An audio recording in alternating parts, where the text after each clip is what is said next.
तो छोटे सवाल पूछूँगा। एक तो आपका अनुभव इतना साल रहा है, तो एक तो क्योंकि ऐसी स्थिति में मैंने जैसे अभी जो केस चल रहा है उस बंदे को मैंने कम से कम 3-4 घंटे 2-2 3 दिन भर कॉल करके उसको समझाया है। हालाँकि अभी वो ठीक है। तो ऐसी स्थिति में आप उन लोगों को एक बार फिर से बता दें कि भई इसमें अगर कोई कह रहा है सीईओ की मैं सूखा घर भेज दूँगा या आपका कंपनी कमांडर कह रहा है, सारे लोग उसके पीछे पड़े हैं, तो वो मतलब ये तो नहीं है कि पहली बार में आज तक कोई आपके इतिहास में ऐसा कोई केस आया है कि फर्स्ट बार में किसी को भेजा और फर्स्ट बार में उसको सूखा भेज दिया, ऐसा कोई केस आया है आपके जीवन में? जी।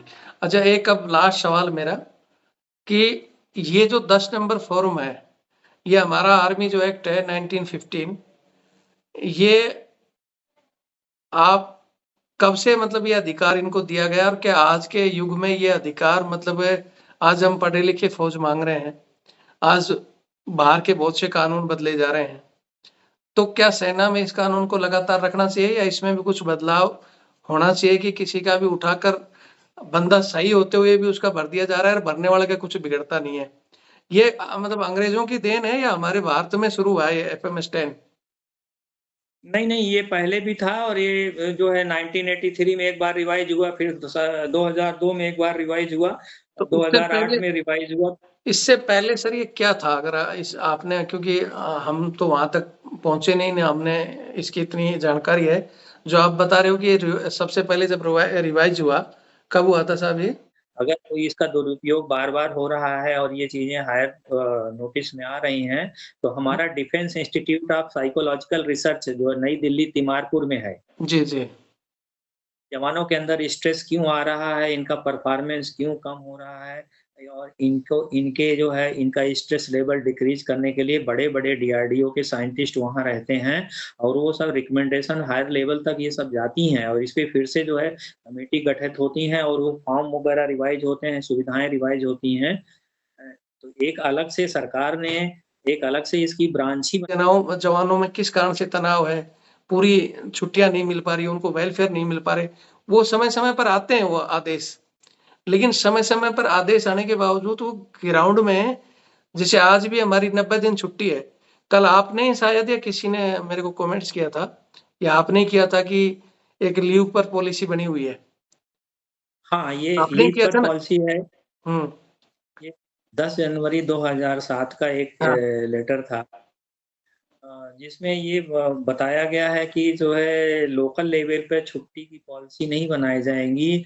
युद्ध या युद्ध जैसी स्थिति की बात अलग है, जी। लेकिन हायर फॉर्मेशन से परमिशन लिया जाएगा और किसी भी स्थिति में छुट्टी मना नहीं की जाएगी, मतलब बंद नहीं की जाएगी, उसको 2-4 दिन आगे-पीछे किया जा सकता है। अब ये नहीं कि जैसे आपने कहा कि जवान की शादी है और उसको मना कर दिया हाँ, गया, हाँ, बिल्कुल। तो अब वो यूनिट से पूछ करके अपनी शादी जो डिसाइड जय हिंद, जय भारत, वंदे मातरम। मैं रविंद्र भोजी और आज हमारे साथ हैं ऑनरी कैप्टन राजेश साहब। तो आप अपना एक बार खुद भी परिचय दें साहब और फिर हम आगे की बातें शुरू करेंगे। की अ, जय हिंद सभी सुनने वालों को। मैं ऑनरी कैप्टन आर के यादव अ, आर्मी मेडिकल कोर से हूँ और अभी हाल में ही मैं अपनी जो है 32 साल की सेवा पूरी करके रिटायर्ड हुआ हूँ। आज रविंदर भाई से एक ज्वलंत मुद्दे पे बातचीत होने वाली है। तो सभी साथियों का स्वागत करता हूँ और सभी के शंका का समाधान करने का हम प्रयास करेंगे। जी, धन्यवाद साहब। जैसा कि आपने पहले ही बता दिया कि आज हम एक मुद्दे को डिस्कस करने के लिए यहाँ आए हैं और मुद्दा है कि 10 नंबर फॉर्म। बहुत बार हमने भी अपनी सर्विस में देखा, आपने भी कि हमारे जो कमांडिंग अधिकारी सीओ साहब के द्वारा किसी भी जवान का 10 नंबर फॉर्म भर के और उसको एमएच भेज दिया जाता है। तो आज इसी सिलसिले में 2 दिन पहले का मेरा एक वीडियो भी डला हुआ है जिसमें एक हवलदार हैं जो कि अपनी ड्यूटी ठीक-ठाक कर रहे थे उनको कोई पनिशमेंट भी नहीं थी और कुछ ही दिन पहले उनको कमेंडेशन कार्ड वगैरह भी मिला है।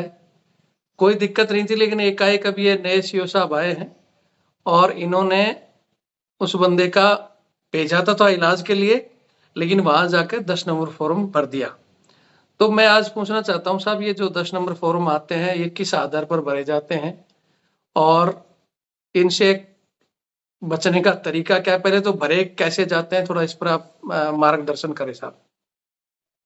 जी, जैसा कि हम सभी को पता है कि सेना में जो भी कोई भी फॉर्म होते हैं, हर एक फॉर्म का एक नंबर होता है। जी, चाहे जी। हमारी पे बुक हो, चाहे हमारे आई कार्ड हो, चाहे हमारी क्लोथिंग कार्ड हो हुँ, या हमारा एफएस डॉक्यूमेंट हो, जी, सबका एक नंबर हो। जी, उसी तरीके से जब हम इनिशियली जब सेना में रिक्रूट होते हैं, तो हमारा एफएमएस 2 भरा जाता है। जी, जिसमें हमारा मेडिकल और बाकी चीज़ें जो ये जो आर्मड फोर्सेस मेडिकल एग्ज़ामिनेशन का फॉर्म है वो, तो वो फॉर्म के एक-एक नंबर होते हैं। तो इसी तरीके से जो हमारी मेडिकल की सीट होती है उसका नंबर 7 होता है।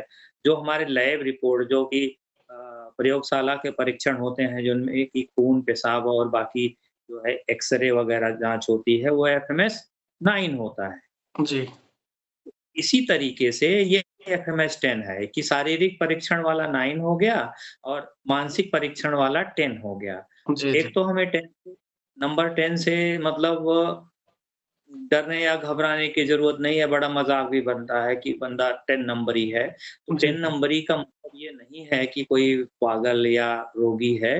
जी, 10 एफएमएस वो सीओ साहब का अधिकार है, किसी जवान के बदले हुए व्यवहार को, उसकी शारीरिक, मानसिक भाषा को अगर वो शक के दायरे में पाते हैं, तो वो जाँच के लिए उसको चिकित्सीय परीक्षण के लिए वो रेफ़र कर सकते हैं। एक तरीके से वो रेफ़रल फ़ॉर्म है, यूनिट का सीओ को अधिकार है और सिविल में ये जुडिशियल मजिस्ट्रेट या डिस्ट्रिक्ट मजिस्ट्रेट को ये पावर है कि किसी भी व्यक्ति के वो मानसिक परीक्षण के लिए रिकमेंड कर सकते हैं। तो इसी तरीके से सेना के अंदर ये जो है 10 नंबर ये यूनिट का सीओ ही इनिशिएट करता है और ये 2 तरह से भरे जाते हैं। एक तो कि यूनिट के अंदर बंदे के व्यवहार में बदलाव आ गया है, वहाँ पे वो अपना जो है ड्यूटी डिसिप्लिन प्रभावित कर रहा है या ड्रिंक कर रहा है या कोई और ऐसी हरकत कर रहा है जो कि अ, अनुचित है, तो वहाँ पे जब उनके सीओ या यूनिट के और ओहदेदार जो है ये चीज़ को अ, परखते हैं, तो फिर उनको लगता है कि इसको चिकित्सीय परीक्षण की ज़रूरत है, इसको इलाज की ज़रूरत है, तो वो एक तो ये रिकमेंड करते हैं। जी, जी, दूसरे की रोगी किसी जो है हमारा जवान या कोई भी सर्विंग सोल्जर, ये अगर किसी और बीमारी की वजह से हॉस्पिटल में एडमिट होता है और वहाँ एडमिशन के दौरान में वहाँ का जो पैरामेडिकल स्टाफ है, नर्सिंग ऑफ़िसर हैं और जो मेडिकल ऑफ़िसर हैं, उनको लगता है कि कुछ एबनॉर्मल है, कुछ अनुचित हरकत कर रहा है, तो वो यूनिट से संपर्क करते हैं कि इसकी जो है चाल-चलन ठीक नहीं है या जो भी उन्होंने पाया है कि इसका व्यवहार बदला हुआ है, तो यूनिट में कैसे रहता है और इस वजह से वो सीईओ को मतलब वो एक सिग्नल या लेटर के ज़रिए सीईओ से, यूनिट के सीईओ से इसका जो है एफएमएस 10 माँगते हैं।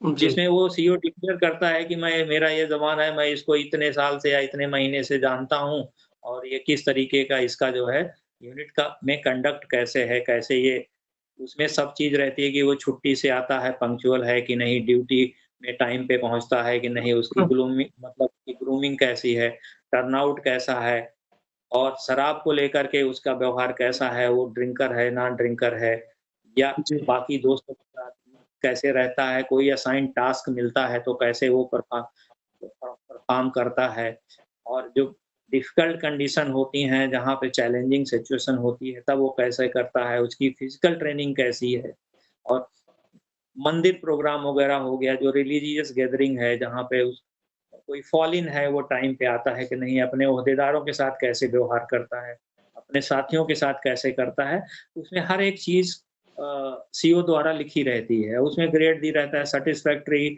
अनसैटिस्फैक्टरी या जो है एवरेज, अबव एवरेज, सुपर इस तरीके से कॉलम रहते हैं और उसको वो कॉन्फिडेंशियल होती है तो उसको जो है कम से कम रोगी को तो नहीं दिखाया जाता, जिसका रहता है उसको नहीं दिखाया जाता, उसको सील करके दिया जाता है और उसको साइकियाट्रिस्ट या कम से कम कोई मेडिकल अफ़सर ही खोल सकता है, उससे पहले वो नहीं खुलती है। जी, जी। अच्छा, अब मेरा जहाँ मतलब इस विषय में तो जो थोड़े भाई सभी के सवाल हैं या मेरे भी सवाल हैं कि पहला जैसे अभी आपने बताया कि भई वो जो बंदा है, वो उसको देख नहीं सकता, खोल नहीं सकता, तो उसको कैसे पता चलेगा कि वो किस बीमारी से ग्रसित है और उसका फ़ॉर्म नंबर 10 भरा गया है, वो किस आधार पर भरा है, भविष्य में उसको कितना नुकसानदेही है, वो कैसे पता चलेगा उसको? नहीं, जो डॉक्टर की ओपिनियन होती हैं और जो डायग्नोसिस होता है, जिस आधार पे डॉक्टर लिखते हैं और जिस आधार पे बताते हैं कि भाई इसको एडजस्टमेंट डिसऑर्डर है, इसको बाइपोलर है, मैनिया है, डिप्रेशन है, जी, जी। एंग्जायटी है, जो-जो बीमारियाँ होती हैं, वो जो लिखता है, वो ब्रीफ समरी जो है पेशेंट को दी जाती है डिस्चार्ज जी, के जी। टाइम। लेकिन जो सीओ की ओपिनियन हैं, वो कॉन्फिडेंशियल होते हैं। डॉक्टर के हाथ में पहुँचने से पहले वो रोगी को इसलिए नहीं दिए जाते हैं कि उसको पढ़ने या उसके जानने के बाद उसका व्यवहार और अग्रेसिव हो सकता है या उसको और कोई समस्या हो सकती है और वो और कोई जी, कदम उठा सकता है। तो जो सीओ और डॉक्टर के बीच की बात रहती है, वो जो है पेशेंट को नहीं पता चलती है, लेकिन उसके बाद जब वो स्टेबलाइज़ हो जाता है, उसका जब ट्रीटमेंट हो जाता है, उसके बाद उसको सारी चीज़ें उसकी समरी में दी रहती हैं, अगर उसको एलएमसी किया जाता है, उसको सिक लीव भेजा जाता है, उसको क्या-क्या एडवाइस रहती हैं, दवाइयाँ हैं, क्या-क्या दी जाती हैं, वो हथियार चलाएगा कि नहीं, ड्राइविंग करेगा कि नहीं, फील्ड एरिया में पोस्टिंग पे रहेगा कि नहीं, ये सारा उसमें जो है लिखा रहता है और वो समरी जो है वो पेशेंट को दिया जाता है। जी, जी, जी। तो यहाँ मेन चीज़ ये आती है कि बहुत से लोगों को ये लगता है कि जैसे किसी की 15 साल नहीं हुई, कोई 13 साल का है या उससे कोई और डाउन का है या जिसकी सर्विस पूर्णतः पूरी हो गई 15 या 20 साल हो गई। तो ऐसी स्थिति में क्या फ़ॉर्म नंबर 10 भरने के बाद में उसको कोई सूखा घर भेजना या बगैर विदाउट पेंशन भेजना, ऐसा कोई प्रावधान है इसमें? नहीं देखिए, विदाउट पेंशन का कोई प्रावधान नहीं है, लेकिन एक बात आप सभी जानते हैं कि कोई साइकियाट्रिक कैटेगरी में अगर होता है, जी, तो वो उसकी एक्सटेंशन ऑफ सर्विस नहीं होती है। जी, हाँ, उसको अगर जो है डॉक्टर ने नो मेडिकल कैटेगरी कर दिया है, एलएमसी में है जी, जी, तो वो अपनी रैंक में जिस रैंक में है उसकी तो कलर सर्विस करेगा, लेकिन फर्दर प्रमोशन उसमें नहीं होते हैं। जी, जी, जी। और ये ऐसा नहीं है कि अनफिट फॉर सर्विस के जो है कर दिया जाएगा, वो कंडीशन देखते हैं कि उसकी मानसिक क्षमता कितनी है, वो काम कर सकता है कि नहीं, वो एक तो शेल्टर अपॉइंटमेंट कर सकता है कि नहीं, साइकियाट्रिक सेंटर जहाँ रहे उस स्टेशन में उसकी पोस्टिंग हो जाती है और जी, वो देखा मतलब अस्पताल से आने के बाद भी जो है वो उसको रिस्ट्रिक्शन के साथ उसकी कंडीशन के आधार पे उसको रिस्ट्रिक्शन देते हैं कि ये आर्म्स एम्युनिशन उठा सकता है कि नहीं भाई, वो उसका सही इस्तेमाल करेगा कि गलत करेगा पता नहीं है।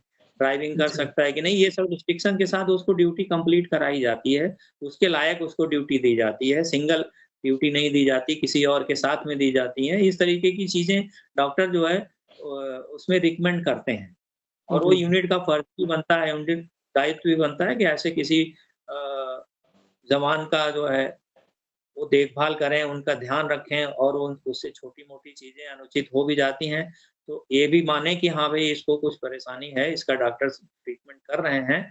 तो उस दौरान में बाकी जो सेप वन पेश जो है जवान है, सेप वन जवान के साथ में इसकी तुलना नहीं की जा सकती जी, जी। कि उसके मतलब क्या बराबर काम करेगा, उसके बराबर परफ़ॉर्मेंस देगा। जी, जी। मतलब जो जिसकी सर्विस लगभग पूरी होगी उसको अगर भेजेंगे तो भी किसी भी आधार पे तो पेंशन देके भेजेंगे या उसकी जो रैंक सर्विस है वो करा के भेजेंगे। पेंशन तो भारत सरकार ने इसको डिसाइड किया है, डॉक्टर साहब या यूनिट के सीईओ पेंशन बंद कराने का अधिकार नहीं रखते हैं। जी, जी। नहीं लेकिन जैसे ये तो धमकियाँ देते हैं बहुत से अधिकारी या किसी को जैसे 10 या 11 साल में भेज देते हैं, ऐसे कुछ एक केस हैं भी बहुत पुराने जिसमें 10 नंबर भरकर या बंदा पागल हो गया उसको घर छोड़ के आ गए। फिर उसके घरवालों को कुछ पता ही नहीं है, वो ज़िंदगी भर बेचारा उनको कुछ मिलता भी नहीं है।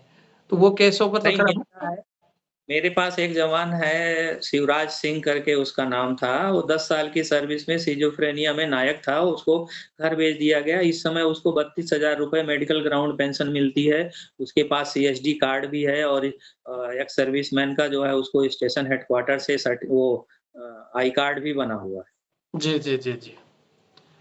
यानी मिलता है, तो लेकिन जैसे इसमें एक चीज़ और मैं पूछ रहा था आपसे कि किसी जवान का कोई द्वेष भावना में, जबकि वो सही काम कर रहा है, और बहुत सी ऐसी चीज़ें आती हैं जहाँ एक-दूसरे की गलत रिपोर्ट के कारण या सीओ का कोई ऐसा काम करने से मना किया, या बहुत सा एक चल रहा है, किसी का सहायक नहीं गया।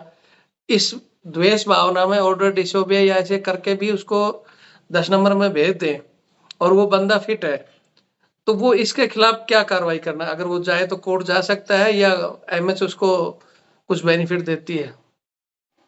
देखिए, एमएच जो है सिर्फ़ एक आधार पे डिसाइड नहीं करते हैं, वहाँ पे डॉक्टर साहब जो लोग रहते हैं वो हॉस्पिटल में रहने के दौरान रोगी का क्या तौर-तरीका है वो भी ऑब्ज़र्व करते हैं। फिर लैब रिपोर्ट्स हैं इतनी अ, आजकल जो है फाइंडिंग्स हैं कि एक्यूरेट जानकारी हो जाती हैं।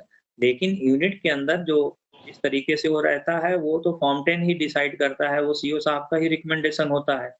लेकिन डॉक्टर जो है सिर्फ़ एक आधार पे कि सीओ साहब ने कह दिया या लिख दिया, तो किसी को वो जो है बीमार घोषित नहीं कर देते हैं। उनके अपने भी मानदंड हैं, वो अपने स्टैंडर्ड से भी उसको फाइंड आउट करते हैं। जी, जी। पहली बात, दूसरी बात, अब जब कोई जवान टोटली अनफिट है, जैसे कि अब ये केस का तो मुझे पता नहीं, लेकिन अगर कोई अल्कोहल वाला है और वो भी अपनी ड्यूटी और सब कुछ करने में असमर्थ है, तो भी उसको 2 साल का टाइम दिया जाता है। 2 साल के अंदर 6-6 महीने में वो कैटेगरी होता है। उसको हुँ, बाद भी अगर वो जो है तब तक भी नहीं सुधरता और तब भी वो ड्यूटी और डिसिप्लिन उसका इम्प्रूव नहीं होता है, तब जो है उसको भेजा जाता है घर। वो भी सूखा नहीं जाता, जिस रैंक में वो रहता है, उस रैंक के मुताबिक, उस सर्विस के मुताबिक वो काम करता है। तो जितना काम किया रहता है, सर्विस किया रहता है, उस हिसाब से उसको उसको पेंशन मिलती है।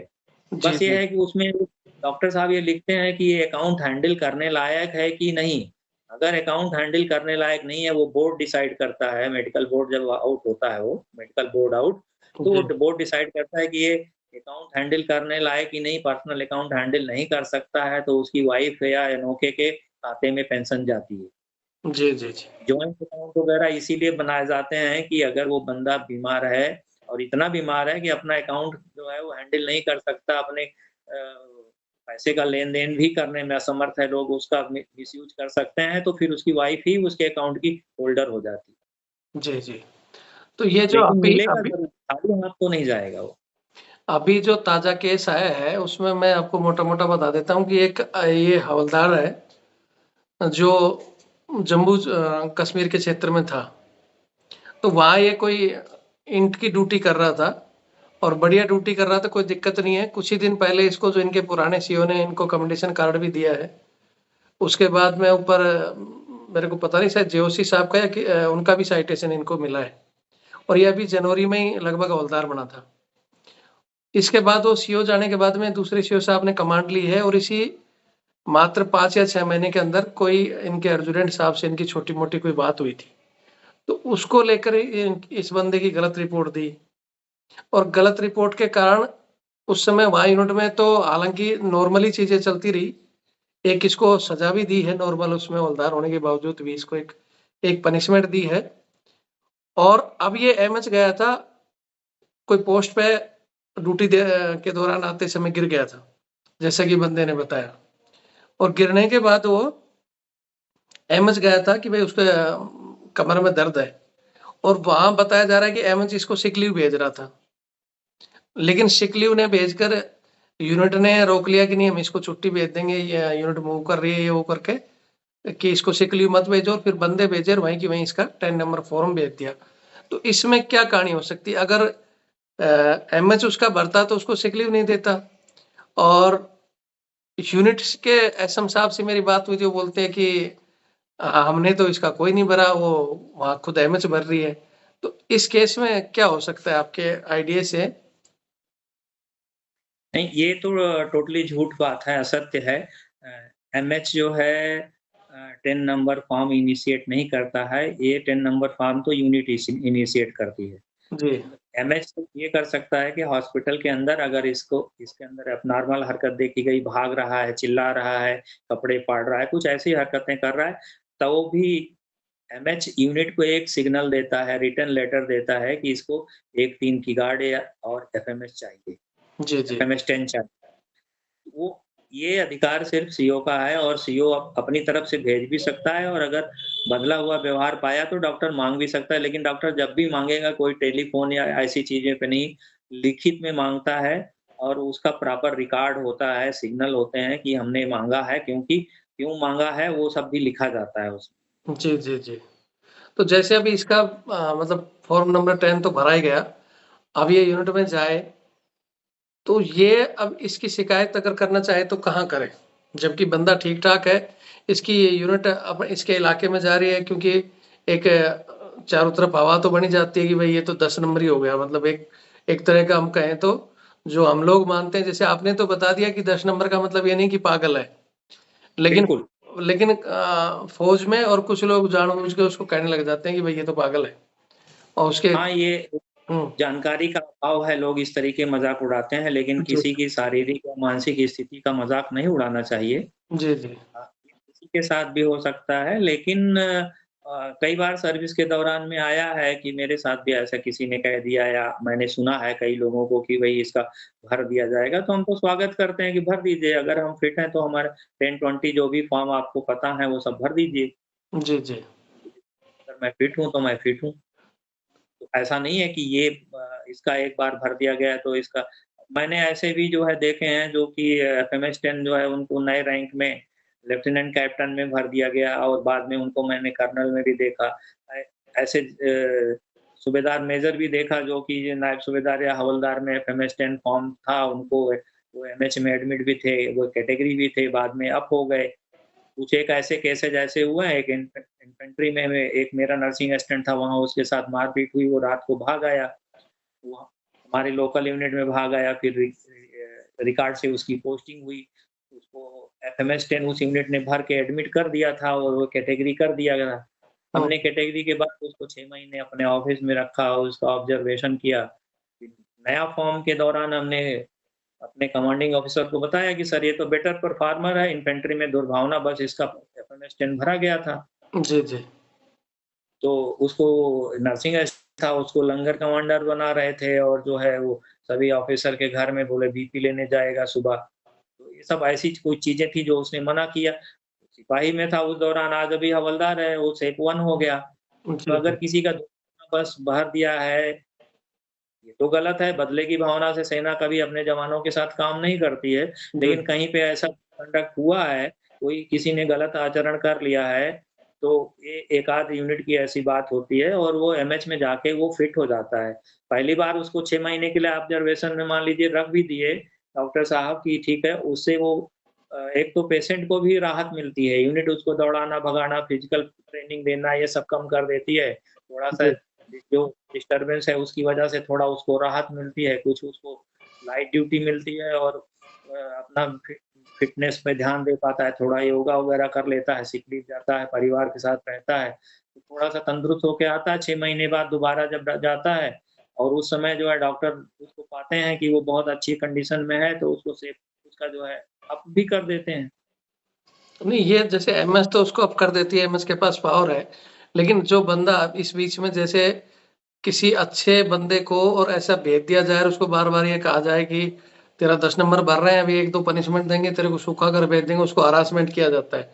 और इस हरासमेंट में बहुत से लोग ऐसे होते हैं कि मतलब इस सिस्टम में से तंग आकर कुछ और कदम उठा लें। कोई बिल्कुल कोई सहमत हुए, ये मनोबल तोड़ने वाली बात है। हाँ, अपने अपने ट्रुप्स का जो है मनोबल अगर खुद यूनिट के ओहदेदार तोड़ रहे हैं, तो ये हमारे लिए शर्म की बात है। भारतीय सेना ऐसा करती नहीं है। जी, जी। तो ऐसे तरह उसके का उसके ऐसा खिलाफ बंदा कहाँ जाए फिर? कोर्ट में जाए या सिस्टम में भी कोई ऐसा चीज़ें बनी हुई है कि उसको जो भी लीगल चैनल हैं, उसको जो भी जो है हायर फॉर्मेशन है और जो हमारी स्टैट्यूटरी कंप्लेन है, बाकी जो भी न्यायालय बने हुए हैं, न्याय माँगने का तो हर किसी को अधिकार है। अगर उसको लगता है कि मेरे साथ अन्याय हुआ है, तो वो जो भी सेना के निर्धारित चैनल हैं, उसमें अपनी अपनी बात रख सकता है, उसको पक्का कोई ना कोई तो ऐसा होगा। भई यूनिट में एससीएचएम है, एससीएचएम नहीं सुनता है, उसके ऊपर जेसीओज हैं, जेसीओज नहीं है, ऑफिसर हैं, ऑफिसर के ऊपर कमांडिंग ऑफिसर, उनके ऊपर भी लोग हैं, चैनल है, चैनल में कोई ना कोई तो ऐसा ऑनेस्ट आदमी होगा, कोई ना कोई तो ईमानदार जी, होगा जी। जो कि इस बात को डिसीजन में लेगा। और न्याय एक न मतलब हमारी नेचुरल डिमांड है और जहाँ भी उसको लगता है कि मेरे साथ अन्याय हुआ है, इनजस्टिस हुआ है, लोग पार्शियल होकर के डिसीजन ले रहे हैं, जी, तो जी। पार्शियलिटी के खिलाफ, भाईबंदी के खिलाफ में कहीं भी वो चैनल में आवाज़ उठा सकता है, उसको न्याय पक्का मिलेगा। जी, जी। चलो सर मतलब समय भी काफ़ी लंबा होता जा रहा है। मैं सिर्फ़ अब एक 1 या 2 छोटे सवाल पूछूँगा। एक तो आपका अनुभव इतना साल रहा है। तो एक तो क्योंकि ऐसी स्थिति में मैंने जैसे अभी जो केस चल रहा है उस बंदे को मैंने कम से कम 3-4 घंटे 2-2 3 भर कॉल करके उसको समझाया है। हालाँकि अभी वो ठीक है। तो ऐसी स्थिति में आप उन लोगों को एक बार फिर से बता दें कि भई इसमें अगर कोई कह रहा है सीओ की मैं सूखा घर भेज दूँगा या आपका कंपनी कमांडर कह रहा है, सारे लोग उसके पीछे पड़े हैं तो वो मतलब ये तो नहीं है कि पहली बार में आज तक कोई आपके इतिहास में ऐसा कोई केस आया है कि फर्स्ट बार में किसी को भेजा और फर्स्ट बार में उसको सूखा भेज दिया, ऐसा कोई केस आया है आपके जीवन में? नहीं, ये ऐसा हो ही नहीं सकता है, पूरा जो है किसी को भी मिलिट्री हॉस्पिटल पूरा स्वागत के साथ में उसको बैठा हुआ है कि अगर कोई आएगा तो हमारी ड्यूटी है कि हम उसको ठीक करें, उसका उसकी जितनी मदद हो सके करें। जो है एमएच कभी भी किसी को ये रिकमेंड नहीं करता है कि अब ये रहने लायक नहीं है, जबकि उसका जो है बार-बार 1.5 साल, 2 साल ऐसा कोई केस ना हो और इस तरीके की ज़िम्मेदारी यूनिट को देता है, उसको सँभालने की रिस्पॉन्सिबिलिटी यूनिट पे है कि हम इसको ट्रीटमेंट दे रहे हैं, हमने इसको ठीक करके भेजा है, अब आगे आप इसका ध्यान रखिए। लेकिन अगर यूनिट सीओ कहते हैं कि हम भई इसको रखेंगे ही नहीं, हम रख ही नहीं सकते, तो फिर उसका ग्रुप डिसाइड करेगा, डिपो डिसाइड करेगा कि उसको किसी और यूनिट में पोस्टिंग दिया जाए या कुछ और किया जाए। लेकिन वो ये ऐसी चीज़ें सिर्फ़ फील्ड सर्विस में होती हैं, फील्ड एरिया में जो साइकियाट्रिक पेशेंट हैं वो नहीं रखे जाते हैं, पता नहीं कौन-सी घटना कब कर दें। लेकिन पीस स्टेशन में वो यूनिट की ज़िम्मेदारी होती है उसको सँभालना और ऐसे सूखा घर भेजने वाला कोई प्रावधान नहीं है। जब तक उसके लिए भी आपको पता ही है कि तमाम नियम है फ़ौज के, कोर्ट मार्शल करना है या कुछ और करना है तो उसके लिए उसने गैर कानूनी कौन-सा काम किया है, किस लेवल का अपराध किया है उसने। बीमारी में कोई ऐसे घर नहीं भेजा जा सकता, वो बीमारी में मेडिकल बोर्ड ही डिसाइड करता है और उसको पूरा ट्रीटमेंट लेने का अधिकार है उसको। जी, जी। वो फ़ौज में जाने के बाद भी उसको ट्रीटमेंट मिलेगा। कहने का मतलब कि जो ये इस तरह की धमकी दी जाती है, किसी को डराया जाता है, ये तो गलत है। हाँ, इसमें एक एंगल ज़रूर है कि जैसे कोई बार-बार दारू के केस में आ रहा है और उसको 2 साल दे दिया गया, 3 नहीं मान रहा है, तब उसके साथ कार्रवाई की जा सकती है। लेकिन किसी हाँ, को हाँ, अचानक भेज के एक पहली बार में ही उसको घर नहीं भेजा जाता। नहीं यार, सुधरने का मौका सबको मिलता है और सेना इस बारे में बहुत पर्टिकुलर है, हर किसी को अवसर देती है। जी, जिसने गलती करके फ़ॉर्म 10 भेजा है, उसको 6 महीने बाद दोबारा मौका मिलेगा कि वो एक अच्छा फ़ॉर्म भर दे, जिसमें वो लिखे कि ये डिसिप्लिन्ड सोल्जर है, तो उसको भी एक अवसर मिलेगा और ये जो व्यक्ति जो है जो प्रभावित होता है, उसको भी एक अवसर मिलता है कि वो 6 महीने के अंदर अपना व्यवहार सुधार के यूनिट के अंदर अच्छा-सा परफ़ॉर्मेंस दे और वो अ उसको भी मौका मिलता है, तो सबको अब समान अवसर हैं। किसी को भी ना अपनी कलम का नाजायज़ इस्तेमाल नहीं करना चाहिए, अगर वो करता है तो उसका भी निर्णय कहीं न कहीं होता है। वो अगर बार-बार कई लोगों का इस तरीके से माहौल बना के डरा करके अगर एफएमएस 10 भर के एमएच में भेजने लगेंगे, तो कहीं कोई उनका भी एफएमएस 10 भर देगा या ऐसा होगा कि जो जो चीज़ आप अधिकार और हक मिले हुए हैं, उनका अगर बार-बार कोई इस्तेमाल गलत करता है, तो वो नेतृत्व भी छिन जाता है। कई बार ऐसे देखा गया है, किसी एक कमांड में अच्छा नहीं करने के बाद, उसको दोबारा भविष्य में कमांड मिलती भी नहीं। जी, जी, जी। मतलब चैनल बना हुआ है लेकिन बहुत से लोग उस चैनल तक पहुँच नहीं जा पाते, कुछ घबरा जाते हैं, कुछ को पहुँचने नहीं दिया जाता। अभी एक बिल्कुल, बस बिल्कुल, बाधाएँ खड़ी की जाती हैं। जी, जी। बाधाएँ खड़ी की जाती हैं लेकिन अगर बंदा संघर्ष करे तो वो वहाँ तक पहुँच सकता है। बिल्कुल, आवाज़ उठाएगा तो न्याय तो मिलेगी। जी, जी। अच्छा एक अब लास्ट सवाल मेरा कि ये जो 10 नंबर फॉर्म है, ये हमारा आर्मी जो एक्ट है 1915 ये आप कब से मतलब ये अधिकार इनको दिया गया और क्या आज के युग में ये अधिकार मतलब है आज हम पढ़े लिखे फौज मांग रहे हैं, आज बाहर के बहुत से कानून बदले जा रहे हैं, तो क्या सेना में इस कानून को लगातार रखना चाहिए या इसमें भी कुछ बदलाव होना चाहिए कि किसी का भी उठाकर बंदा सही होते हुए भी उसका भर दिया जा रहा है और भरने वाले का कुछ बिगड़ता नहीं है। ये मतलब अंग्रेजों की देन है या हमारे भारत में शुरू हुआ है ये एफएमएस 10? नहीं, नहीं, ये पहले भी था और ये जो है 1983 में एक बार रिवाइज़ हुआ, फिर 2002 में एक बार रिवाइज़ हुआ, तो और उससे 2008 पहले में रिवाइज़ हुआ। इससे पहले सर ये क्या था? अगर इस आपने क्योंकि हम तो वहाँ तक पहुँचे नहीं ना हमने इसकी इतनी जानकारी है। जो आप बता रहे हो कि ये सबसे पहले जब रिवाइज़ हुआ, कब हुआ था साहब ये? 83 में हुआ था ये, 83 में एक तो जो है मानसिक परीक्षण एक्ट जो बना था भारत सरकार का, तो वो उस आधार पे जब सिविल में हुआ तो वो उसका जो है असर फौज में भी हुआ, उसको फौज में भी रिवाइज़ किया गया। तो उससे पहले क्या था? कुछ कानून का कुछ बता सकते हैं कि उसमें इतना क्या कमियाँ थी जिसको रिवाइज़ किया गया? नहीं, उसमें तौर तरीके बदले गए कि मतलब जो है जब जो फॉर्म के फॉर्मेट थे उसमें बदलाव हुआ और उसमें जो मतलब उसको अपनी बात कहने के कुछ और अवसर मिले, उसमें फॉर्म के फॉर्मेट जब बदले तो फॉर्मेट में कुछ चीज़ें क्लियर की गई कि मतलब अ, जैसे पहले था कि डायरेक्ट वो या तो अच्छा है या तो नहीं है। बाद में ये हुआ कि वो औसत है, एवरेज है, बेटर है, पुअर है, इस तरीके से कॉलम डाले गए कि एकदम से निकम्मा नहीं है, कुछ ना कुछ उसके अंदर कहीं कोई ना कोई क्वालिटीज़ हैं, जी। उसका मेंटल बिहेवियर और फिज़िकल कई चीज़ें, कई स्टैंडर्ड मापे गए कि किस-किस आधार पे वो कम है और किस आधार पे एवरेज है और किस क्योंकि कोई भी निकम्मा, नकारा तो इस दुनिया में पैदा नहीं हुआ है। कुछ ना कुछ उसके अंदर खूबियाँ भी हैं, कोई ना कोई काम अच्छा करता है। अगर मान लीजिए एक सोल्जर अच्छा निशानेबाज नहीं है, तो क्या हुआ वो एक अच्छा धावक हो सकता है, अच्छा स्पोर्ट्स पर्सन हो सकता है, अच्छा जी। वो गार्डनिंग कर सकता है, अच्छा कुकिंग कर सकता है। तो कुछ ना कुछ उसका अच्छा है, तो उसके दोनों पहलू इसमें अभी जो है दिखाई देते हैं। पहले की जो है उसमें कुछ कमियाँ थी, अब उसको जो है सुधार करके अभी 2008 में जो रिवीज़न हुआ है उसमें तो और अच्छा कर दिया गया है। जी, उसमें जी। मतलब निल चीज़ में निल नहीं लिखा जा सकता है, कुछ ना कुछ उसके पॉइंट दिए जाएँगे, कुछ ना कुछ उसमें लिखा जाएगा। अभी जैसे आपने जो बताया जो चेंजमेंट का आपने टेक्निकल भाषा में बताया तो हमारे को भई हमारे देखने वाले जब तक जो दर्शक हैं, वो लगभग जवान हैं साहब और उस जी, टेक्निकल भाषा को हम भी नहीं समझ पा रहे अभी और जवान भी नहीं समझ पाएँगे।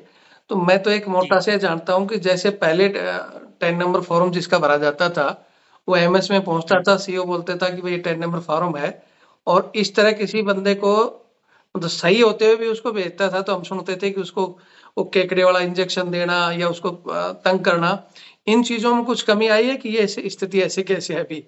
नहीं, नहीं, ऐसे कोई वो इस तरीके के इंजेक्शंस वग़ैरह जो है ऐसे नहीं दिए जाते हैं कोई भी और कोई भी नहीं दवाइयों की अगर मैं एक बार ज़रूरत मेरी है मैं बताता हूँ साहब एक बार 2004 में हम जे&के में थे और उस समय एक हमारा बंदा वो किसी ज़्यादा नहीं कोई छोटी-मोटी बहस हुई थी किसी अधिकारी से, तो हम खुद उसकी गार्ड में थे, पकड़ के ले गए थे उसको और वो बंदा वैसे सही था। लेकिन सिर्फ़ वही उसको किसी छुट्टी-छाट्टी की वज़ह से बहस हो गई, उसने कुछ अर्जेंट साहब थे, कुछ को कह दिया, तो उसको को पकड़ के ले गए थे एमएच में, तो वहाँ जाते ही मतलब वो डॉक्टर वगैरह बोले क्या हुआ? 10 नंबर आ गया। तो बोले ठीक है इसको पकड़ो पहले बाँध दो। मतलब कुछ सुनवाई नहीं हुई इस बंदे की कि भाई कैसा है, क्यों है? लेकिन जाते ही उसको बोले बाँध दो इसको। उसको बाँध दिया, बाँधते ही बोला ऊपर से जब हम पहुँचे तब तक भी लगातार हमारे फ़ोन आ रहा था कि वो पहुँच गया, पहुँचते ही उसका इलाज करना है। तो उसको बाँधा गया और बाँधते ही वो एक बोला इसको शुरू में मतलब उस समय हम इतना जानते भी नहीं थे, लेकिन वो बोला क्या करना है? बोले पहले इसको सबसे पहले केकड़े का इंजेक्शन लगाओ। अब वो क्या था, उस बंदे को जैसे वो इंजेक्शन लगा और मैं 2 दिन शायद उसकी गार्ड में रहा था, तो 2 दिन में वो बंदा मतलब पूरा डरने लगा, धूझने लगा, सूजन सी आ गई और मतलब जहाँ वो बिल्कुल फिट बंदा था, वो काँपता था उस नाम से। तो वो ही मैं वो बोलते थे केकड़े का इंजेक्शन, तो वो क्या था? क्या वो अभी भी यही चल रहा है या बंद हुआ है? मैं उस इंजेक्शन का नाम समझ गया हूँ और मैं अच्छा, अभी यहाँ लेना नहीं चाहता हूँ। उसके बा वो सारे इंजेक्शंस वो तौर तरीके पुराने जो ट्रीटमेंट के थे, वो सब बंद हो गए हैं। जी, साइकियाट्री में अभी बहुत ज़्यादा एडवांसमेंट आ गई है, बहुत नई-नई दवाएँ आ गई हैं और बहुत अच्छी लेटेस्ट सुविधाएँ हो गई हैं। आज के समय में ये सब नहीं इस्तेमाल किया जाता जी, और जी, किसी को बाँधने का, किसी को मारने का, डराने का, वो सब चलन पुराने थे, वो जी, सब खत्म हो गए हैं। अब जो है हॉस्पिटल के अंदर में कोई मरीज़ बाँधा नहीं जाता है किसी को। कानूनी तौर पर वैसे मानवीय आधार पर दोनों तरह से ये गलत है जी, जी। कि को जो है बाँधा नहीं जाता है और बस उसके ये देखभाल ये की जाती है कि वो कोई ऐसा कदम ना उठाए जो उसके लिए खतरा पैदा हो जाए, जी, जी, तो जी। उसका ध्यान रखना पड़ता है। कोई-कोई आपने देखा होगा कि नहीं सुसाइडल ब अटेम्प्ट कर लेते हैं। वास्तव में कोई पागल होता है, उसकी अलग हरकतें दिख रही हैं।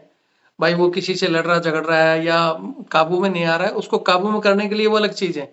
लेकिन एक साधारण बंदा जिसको एमएच में सिक लीव भेजा जा रहा है और उसको अचानक फ़ोन आ गया कि सीओ साहब का फ़ोन आया कि भई तेरा तो सिक लीव कैंसल और तेरा तो 10 नंबर भेज दिया उसने।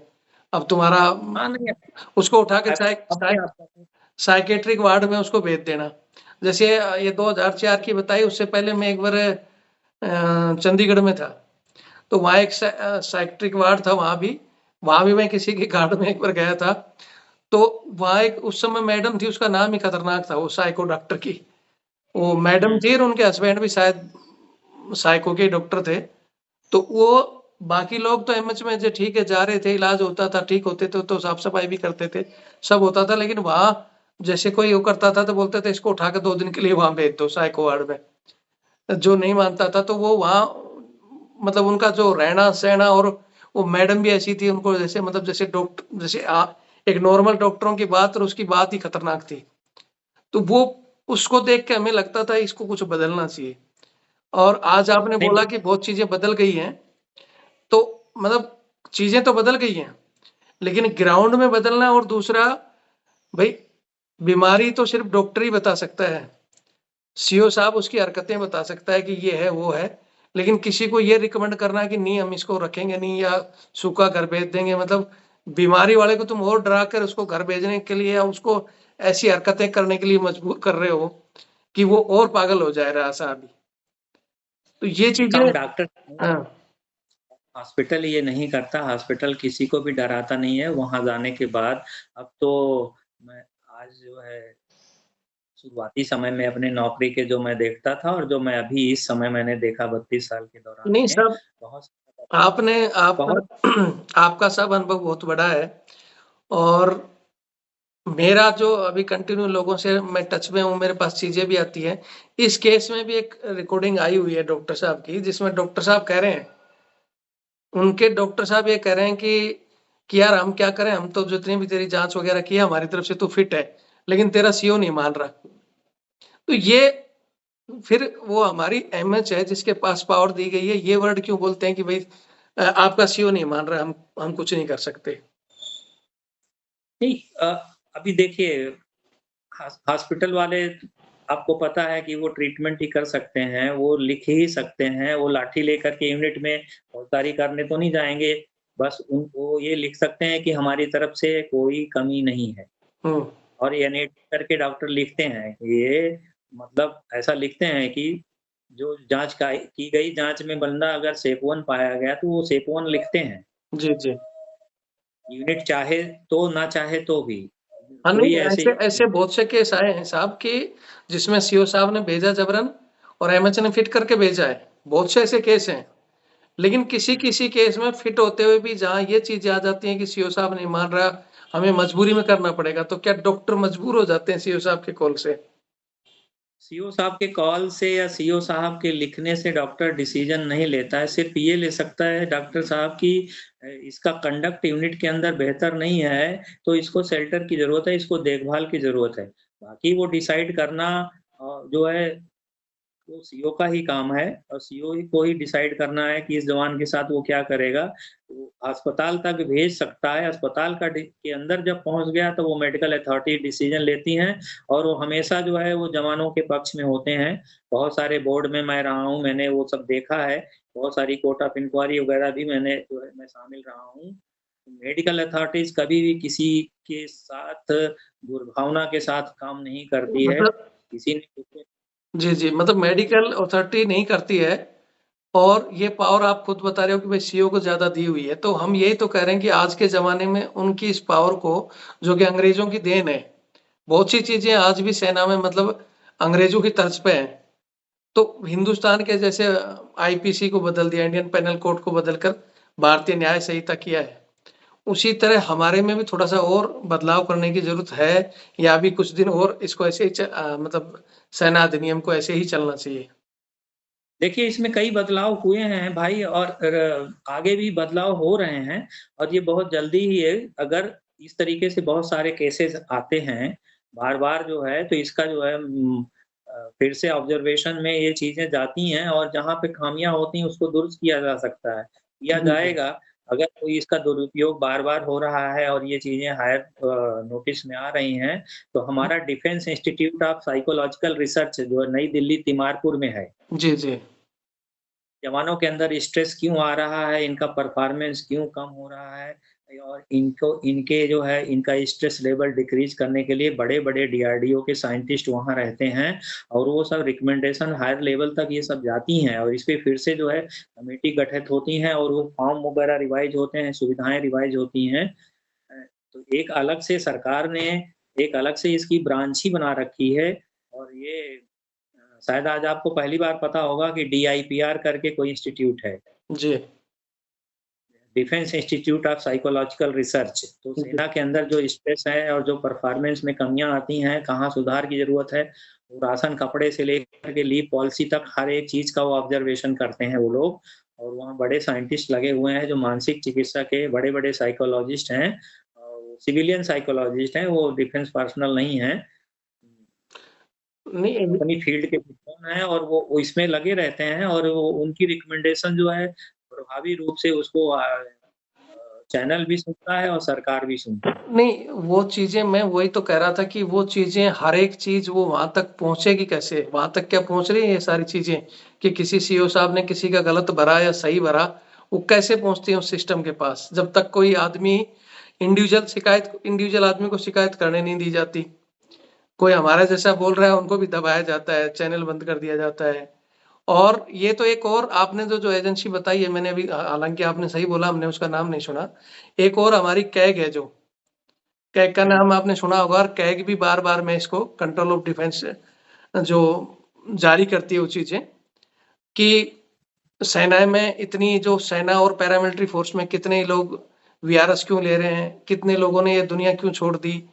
इसके ऊपर रिसर्च किया है उन्होंने और वो रिसर्च में बोलते भी हैं कि भाई जवानों में किस कारण से तनाव है, पूरी छुट्टियाँ नहीं मिल पा रही, उनको वेलफेयर नहीं मिल पा रहे।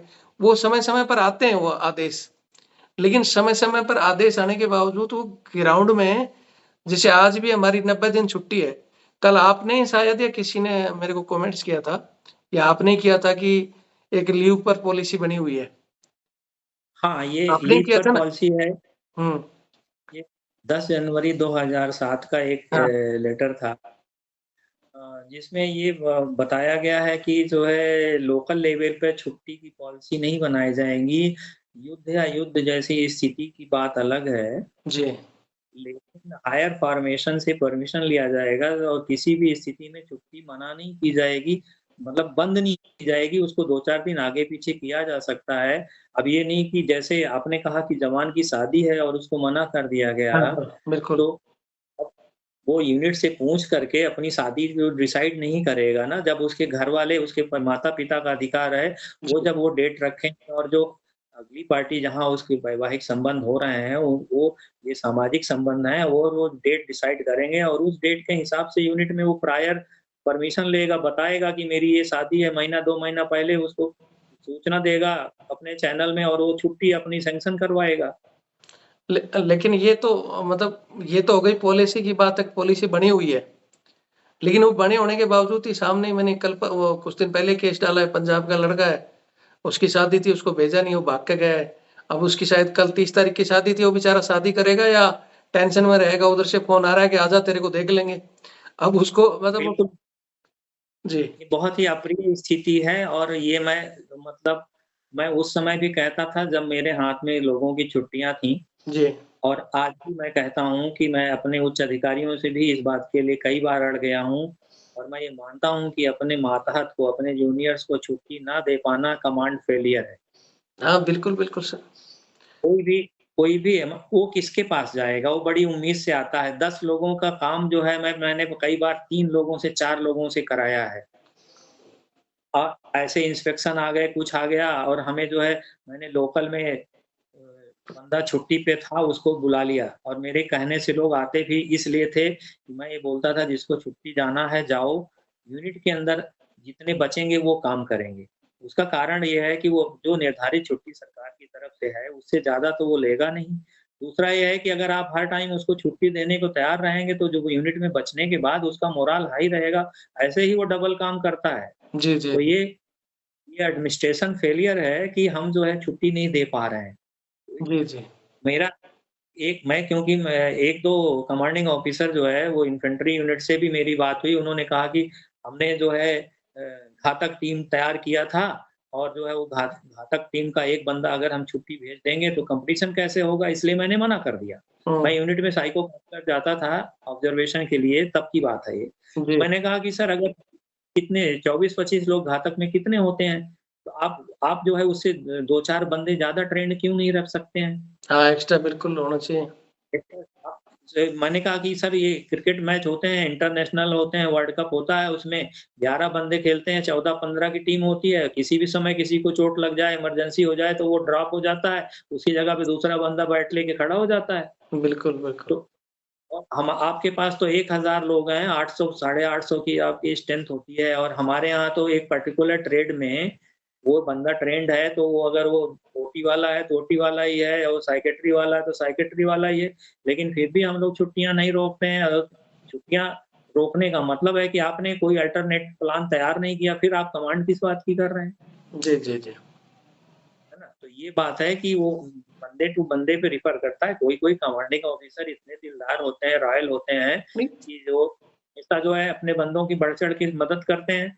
ब मैंने ऐसी भी यूनिटें देखी हैं जहाँ पे बंदे की जब शादी होती है, तो शादी के टाइम उसको छुट्टी जाने के टाइम सीओ के साहब की तरफ से एक केस या कुछ और गिफ्ट दे दिया जाता है कि भाई तेरी शादी है, तू जा और ये एन्जॉय कर।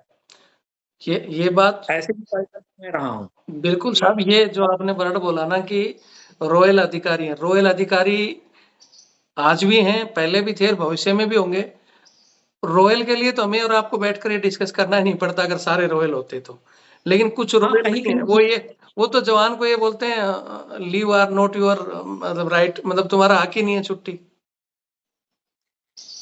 एक सिंपल सा वर्ड एक सिंपल सा वर्ड मैं बोलूँगा एक सेंटेंस कि अगर जी, सबकी छुट्टी को अपनी जैसी समझा जाए, जी, अपने जो माता-पिता बीमार होते हैं तो आप फ्लाइट से भाग जाते हो चुपचाप, रात में 1 बजे आप फ्लाइट पकड़ लेते हो, जी। और जवान के माता-पिता अगर बीमार हों, तो आपको ये जो है 4 दिन डिसीज़न लेने में लगना पड़ता है कि नहीं, आपके पास सारी सुविधाएँ हैं, आपके पास लोग हैं, और जवान को तो वो घर में जाएगा तो वही अकेला है, उसी को देखभाल करनी है। यही तो है सर, लेकिन वो तो जो बोलते हैं ना कि जिस अधिकारी अपनी ज़िम्मेवारी समझेगा, तो क्या हो गया? बैटरी लो हो गया क्या? हो सकता है ध्यान नहीं दिया। हाँ, नहीं अभी मैसेज हमारे को अब आपका आया ना, कोई नहीं। मतलब मैं खुद मैं एक बार आरआर में था, उस समय हमारे सीओ साहब थे, नाम तो मेरे दिमाग से निकल गया। एक बार मेरे साथ का लड़का, मैं उस समय एमसीओ क्यूआरटी में थे, मैं और इंजीनियर में थे, मेरा मतलब राजस्थान का ही था बजरंग एक, उसके पिताजी की डेथ हो गई थी। तो उस समय क्या थोड़ा ये इमरजेंसी और ये आतंकवादी वो गतिविधियां ज्यादा थी, तो कार्रवाई चलती थी तभी छुट्टी मिलती थी। तो उस दिन कुदरती कार्रवाई थी नहीं। अब कार्रवाई थी नहीं तो बोले भाई ठीक है कार्रवाई नहीं है, अब 2 दिन बाद कार्रवाई होगी तो चले जाना। तो वो बंदा बैठ गया, अब क्योंकि इतना ही लेवल था हमारा, तो उसने कंपनी कमांडर को बताया, ट्वाइसी तक बताया, तो वो कहानी कि ठीक है भाई छुट्टी तो बना दो और कार्रवाई में चला जाएगा। लेकिन कुदरती उस दिन सीओ साहब कैशपर से कहीं जाना था, कोई मीटिंग थी बड़े लेवल की। तो उस दिन मैं अकेला वहां गया उनके साथ, और हमारी और भी टीम थी। तो बैठते ही सीओ साहब की एक आदत थी कि वो इलायची मांगते थे, यार इलायची किसके पास है। तो सीओ साहब को पता रहती थी, या तो मैं रखता था इलायची, तो वो बोलता था तेरे पास तो जरूर इलायची होगी, तू दे। मैं बोला हाँ साहब है, मैं दे दी। क्योंकि उस समय हम लेते थे पैक शैक, तो उसको पता था दिन में इश्यू होती थी तो इलायची लेते थे। बोले इलायची दी, फिर बोले यार वो तेरा साथी नहीं आया आज बजरंग। फिर मैंने बताया साहब वो उसके पिताजी खत्म हो गए और वो उधर रह गया और वो छुट्टी जाएगा।